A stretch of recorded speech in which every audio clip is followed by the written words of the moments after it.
നമസ്കാരം. നമ്മൾ സാധാരണ ആൾക്കാരാണ് ഈ നികുതി കൃത്യമായി നൽകുന്നത്. ഏത് നികുതിയും കൃത്യമായി ആദായ നികുതി ഉൾപ്പെടെയുള്ള സാധനങ്ങൾ കൃത്യമായി നമ്മൾ കൊടുക്കാറുണ്ട്. നമ്മുടെ സമൂഹത്തിലെ പ്രമുഖരായ പലരും സിനിമാ നടന്മാരുൾപ്പെടെ അവരാണ് ഏറ്റവും കൂടുതൽ നികുതി വെട്ടിക്കാൻ ശ്രമിക്കുന്നത്. ചാരിറ്റിയുടെ മറവിലൊക്കെ പല കാര്യങ്ങളും ചെയ്തു. ഓരോ ചാരിറ്റിക്ക് പിന്നിലും നികുതി വെട്ടിക്കുക എന്നുള്ള ലക്ഷ്യം കൂടി അവർക്കുണ്ട്.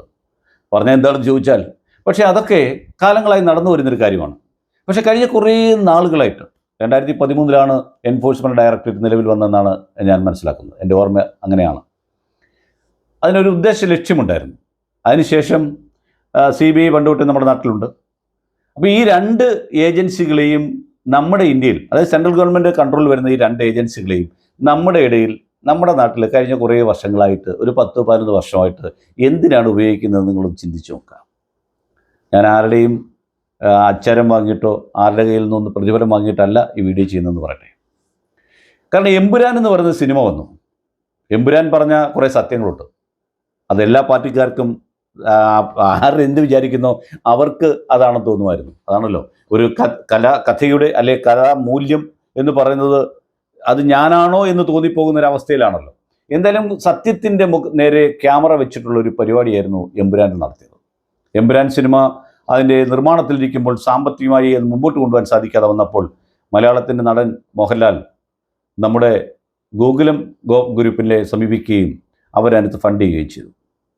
എന്തായാലും എമ്പുരാൻ്റെ പുറത്തൊരു പ്രശ്നം ഉണ്ടാവുകയും എമ്പുരാന് കത്രി വെക്കുകയും ചെയ്തതിന് ശേഷം നാം അറിയുന്നത് ഈ വളരെ ചടുലമായ നീക്കങ്ങളിലൂടെ ഗോകുലം ഗോപാലൻ്റെ എല്ലാ യൂണിറ്റുകളിലും ED എൻക്വയറി നടത്തുകയും പേപ്പറുകൾ വാരി വലിച്ചെടുക്കുകയും 1.5 കോടി രൂപ ക്യാഷായിട്ട് കൊണ്ടുപോയെന്നും 1000-ലധികം കോടി രൂപയുടെ കൃത്രിമം നടന്നെന്നും ഭമാലംഘനം നടത്തിയെന്നൊക്കെയാണ് പറയുന്നത്. ഭമാലംഘനം എന്ന് ഉദ്ദേശിക്കുന്നത് അവർക്ക് വിദേശത്തുള്ള മലയാളികളെ ചിട്ടിയിൽ ചേർത്തു എന്നാണ് ഏറ്റവും അവസാനം അറിയുന്ന വാർത്ത.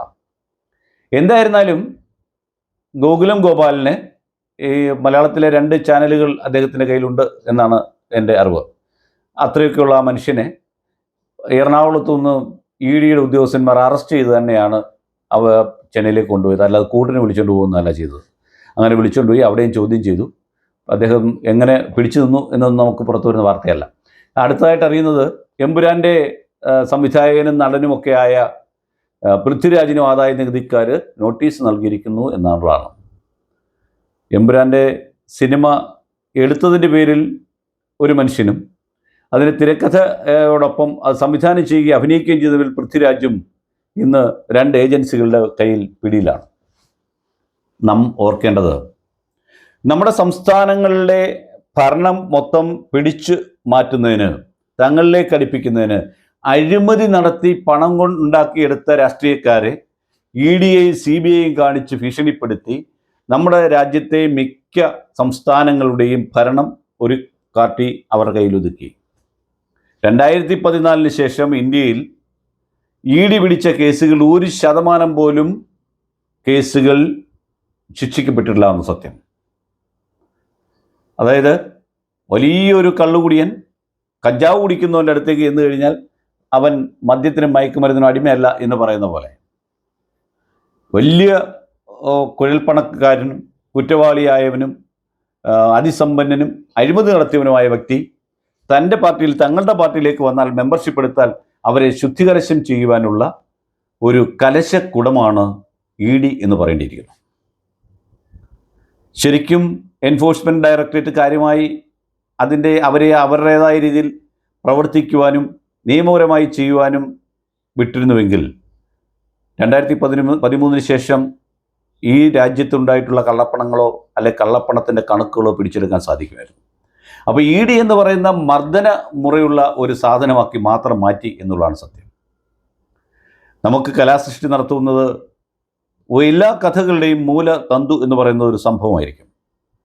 ഏത് കഥാകൃത്തും, ഞാൻ ചെറുകഥ എഴുതുന്ന ആളാണ്, എഴുതുമ്പോൾ എനിക്ക് കിട്ടുന്ന കലാതന്തു അല്ലെ കഥാതന്തു എന്ന് പറയുന്നത് ആരെങ്കിലും ഒരാൾ എന്നോട് പറഞ്ഞ ഏതെങ്കിലും ഒരു കഥയുടെ മൂലത്തിൽ നിന്നായിരിക്കും. അല്ലെങ്കിൽ ഞാൻ വായിച്ചെടുത്ത പുസ്തകങ്ങളിൽ നിന്നും എനിക്ക് സ്ട്രൈക്ക് ചെയ്ത എന്തോ ഒരു സംഭവത്തെ വികസിപ്പിച്ചെടുത്താണ്. പക്ഷേ ഇത് ഈ സമൂഹത്തിൽ, ഇന്ത്യയിൽ നടന്ന കാര്യങ്ങളെ അതേപടി കോൺഗ്രസിനെയും കമ്മ്യൂണിസ്റ്റിനെയും BJPയെയും ഒക്കെ ഒരേ രീതിയിൽ ശരിക്കും കളിയാക്കി യാഥാർത്ഥ്യം പുറത്തു പറഞ്ഞതിൻ്റെ പേരിലാണ് എമ്പുരാൻ കത്രി വെക്കേണ്ടതെന്ന്. എന്നാൽ കേരളത്തിലെങ്കിലും എമ്പുരാൻ എന്ന് പറയുന്ന സിനിമ സെൻസർ ചെയ്യാതെ ഓടിക്കുവാൻ ഞങ്ങൾ തയ്യാറാണെന്ന് ഇവിടുത്തെ ഭരണകക്ഷി പറഞ്ഞില്ല എന്നുള്ളതാണ് നമ്മൾ ഓർക്കേണ്ടത്. കലാകാരന്മാരെയും കഥാകൃത്തുക്കളുടെയും ഒക്കെ പാർട്ടിയാണല്ലോ നമ്മുടെ സംസ്ഥാനം ഭരിക്കുന്നത്. നമ്മുടെ സാഹിത്യകാരന്മാരാരും അതിനെപ്പറ്റി വേണ്ടിയില്ല. തങ്ങളുടെ കലാസൃഷ്ടി അല്ലല്ലോ, കാശ് മുടക്കി വേണ്ടിയല്ലേ, അതുകൊണ്ട് അത് പോട്ടെ എന്നായിരിക്കും അവർ വിചാരിച്ചത്. എന്തായിരുന്നാലും ഗോകുലൻ ഗോപാലൻ ഭ്രമാലംഘനം നടത്തിയിട്ടുണ്ടെങ്കിൽ അയാൾ ശിക്ഷിക്കപ്പെടണം. അതല്ല, അയാൾ സാമ്പത്തിക തിരിമറി നടത്തിയിട്ടുണ്ടെങ്കിൽ അതും ശിക്ഷിക്കപ്പെടണം. അതിനുവേണ്ടി ഈ എമ്പുരാൻ്റെ മേൽ കത്രിക വെക്കുകയും എമ്പുരാൻ സിനിമ ഇറങ്ങുന്നവരെ കാത്തിരിക്കേണ്ട കാര്യമില്ലായിരുന്നു. നിങ്ങളുടെ നിരീക്ഷണത്തിലായിരുന്നു അദ്ദേഹം കഴിഞ്ഞ 3 മാസമായിട്ടെങ്കിൽ അയാളെ അറസ്റ്റ് ചെയ്യാമായിരുന്നു, അല്ലെ അയാളിൽ നിന്ന് നിങ്ങൾ കണക്ക് ചോദിക്കാമായിരുന്നു. അതിന് പകരം ഈ സിനിമ ഇറങ്ങിയ സമയത്ത് തന്നെ ഇറങ്ങിയത് അത്ര ശരിയായ നടപടിയായിട്ട് തോന്നില്ല. പക്ഷെ ഒരു കാര്യം അടിവരയിട്ട് പറയേണ്ടിയിരിക്കുന്നു, ED ആയാലും CBI ആയാലും അറസ്റ്റ് ചെയ്യുകയോ അന്വേഷണം നടത്തുകയോ അല്ലെങ്കിൽ രാപ്പകലിരുന്ന് ചെയ്തിട്ടുള്ള കേരളം ഉൾപ്പെടെയുള്ള പല സംസ്ഥാനങ്ങളിലെയും പ്രശ്നങ്ങൾ വലിയ കോളിളക്കം സൃഷ്ടിച്ച സംഭവം കരുവന്നൂർ കേസ്, പിന്നെ കോഴ ഉൾപ്പെടെ അല്ല കരുവന്നൂരിലെ തട്ടിപ്പ് ഉൾപ്പെടെയുള്ള കാര്യങ്ങളിൽ നിങ്ങൾ ഓർക്കേണ്ടത്, കൊടകര കുഴൽപ്പണം ഉൾപ്പെടെയുള്ള കാര്യങ്ങളിൽ നിങ്ങൾ ഓർക്കേണ്ടത്, ഇവിടെ ഇത് നമ്മുടെ നാടിനെ നന്നാക്കാൻ വേണ്ടി ഇറങ്ങി തിരിച്ചതല്ല, തങ്ങളുടെ പാർട്ടി പടുത്തുയർത്താൻ വേണ്ടി നടത്തിയതാണെന്ന് ഓർക്കണം. കൊടകര പണത്തിൽ യാതൊരു അഴിവും യാതൊരു പിന്നെ കുഴൽപ്പണവും അല്ല അവിടെ നടന്നത്, ഹോട്ടൽ വാങ്ങാൻ വേണ്ടി പോയെന്നാണ് പറഞ്ഞേക്കുന്നത്.